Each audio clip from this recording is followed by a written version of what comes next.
नमस्ते दोस्तों, आज हम जानेंगे कर्मफल न्याय या अन्याय। एक गांव में एक सुनार का घर था। उस सुनार का काम बहुत अच्छा चलता था। काम बढ़ाने के उद्देश्य से उसने एक दिन बहुत सारा सोना मंगवाया। इस बात का पता जब गांव में रात को पहरा देने वाले पहरेदार को पता चला तो उसके मन में लालच आ गया। जैसे ही रात हुई वह पहरेदार उस सोनार के घर में घुसा और उसे मार दिया। सुनार को मरने के बाद वह जैसे ही बाहर निकला तभी उसे सुनार के एक पड़ोसी ने देख लिया।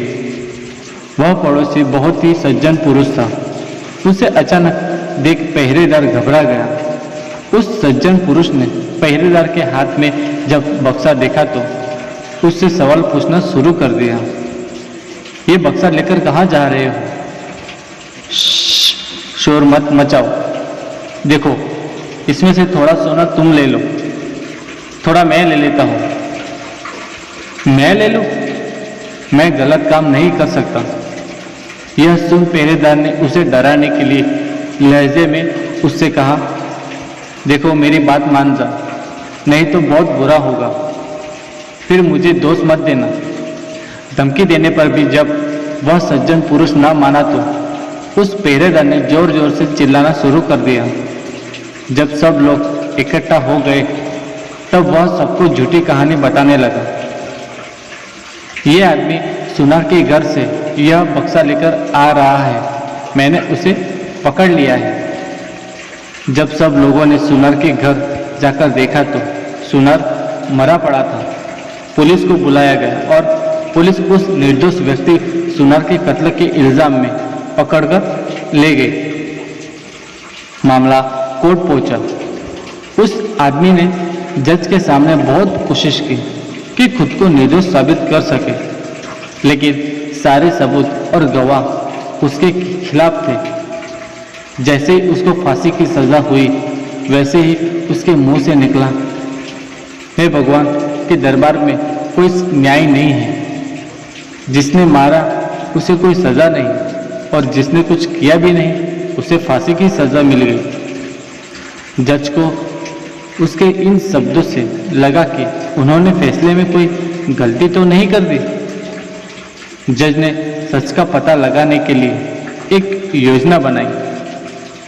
अगली सुबह एक आदमी रोता रोता जज के पास आया और बोला, सरकार, हमारे भाई की हत्या हो गई है, इसकी जांच होनी चाहिए। उस समय जज ने फांसी की सजा मिले व्यक्ति और उस पहरेदार को उस मरे हुए व्यक्ति की लाश उठाकर लाने को कहा। जब दोनों दिए गए पते पर पहुंचे तो देखा कि खून से लथपथ लाश चारपाई के ऊपर पड़ी है और उस पर चादर डाली गई है। दोनों ने उस चारपाई को उठाया और चलने लगे।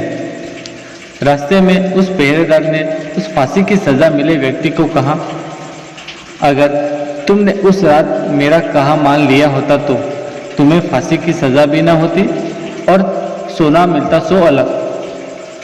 इस पर उस व्यक्ति ने जवाब दिया, मैंने तो सच का साथ दिया था, फिर भी मुझे फांसी हो गई। भगवान ने न्याय नहीं दिलाया मुझे।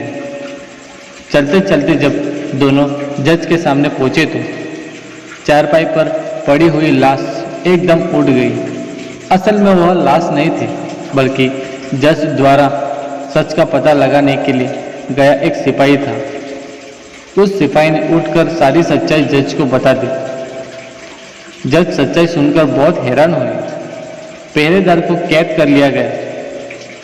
न्याय हो गया था, लेकिन जज के मन को अभी भी शांति नहीं मिली थी।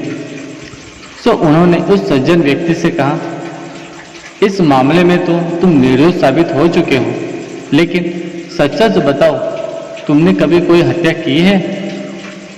जज की चालाकी वह व्यक्ति पहले देख ही चुका था, इसलिए अब वह झूठ बोलने से डर रहा था।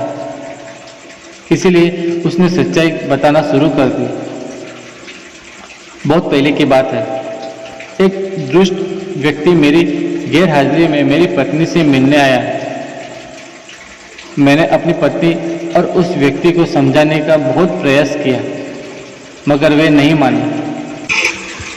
एक दिन जब मैं अचानक घर पर गया तो देखा कि वह व्यक्ति घर पर ही था। मुझे बहुत गुस्सा आया। मैंने तलवार से उसे मार दिया और घर के पीछे बहती नदी में उसकी लाश फेंक दी। इस बारे में कभी किसी को कुछ भी नहीं पता चला।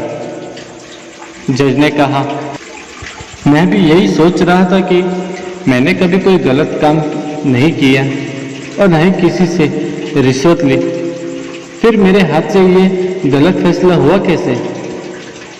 खैर, अब तुम्हें अपने कर्मों का फल तो भोगना ही होगा।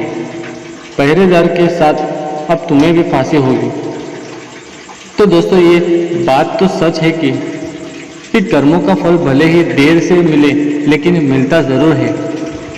फल कैसा होगा यह इस बात पर निर्भर करता है कि आपके कर्म कैसे थे। आप अपने बुरे कर्मों का फल अच्छे कर्म कर टाल नहीं सकते। जैसे कि उस व्यक्ति ने पहरेदार को रोककर अच्छा कर्म करना चाहा, लेकिन उस अच्छे कर्म के कारण उसके बुरे कर्म नहीं भुलाए जाएंगे, इसीलिए उसे उसके पुराने कर्मों की सजा मिली, भले ही देर से मिले लेकिन मिले। दोस्तों, आपको ये मेरी कहानी पसंद आई है तो प्लीज़ लाइक एंड सब्सक्राइब ज़रूर करें और नीचे दिए गए कमेंट बॉक्स में कमेंट करना ना भूलें। धन्यवाद।